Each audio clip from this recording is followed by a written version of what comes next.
Friends, మనం visit చేస్తుంది వచ్చేసి లంబసింగిలో బోడిగుండమ్మ ఘాటి. అందరికీ తెలిసింది ఏంటంటే లంబసింగ్ ఘాటి అని తెలుసు, కానీ బోడిగుండమ్మ ఘాటి అంటే ఎవరికీ తెలీదు. దీన్ని బోడిగుండమ్మ ఘాటి, డవునూరు, కొరపేలు అంటారు.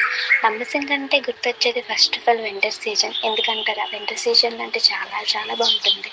ఎందుకంటే కాశ్మీర్ తర్వాత రెండో స్పేస్లో ఉంది అంటే ఇది లంబసింగ మాత్రమే. ఇది అరకు దగ్గరగా ఉండే ప్రాంతం. మీరు ఎప్పుడైనా విజిట్ చేయాలనుకుంటే అరకు వేలో విజిట్ చేయొచ్చు. చాలా అంటే చాలా బాగుంటుంది. దీని బోడిగుండమ్మ ఘాటి మొత్తం కూడా కాఫీ తోటలతోటి, పచ్చని చెట్లతోటి, చక్కటి కోయల రాగాలతోటి చాలా అంటే చాలా బాగుంటుంది. ఇప్పుడు వచ్చేసి టైం 2 అవుతుంది, కానీ ఇప్పుడు కూడా ఆ యొక్క స్పేస్ మొత్తం అంటే చాలా బాగుంది. చల్లగా కూల్గా ఎంత ప్రశాంతంగా ఉంటుందంటే చాలా అంటే చాలా బాగుంది. ఒకసారి మీరే చూడండి ఎలా ఉందన్నట్టు.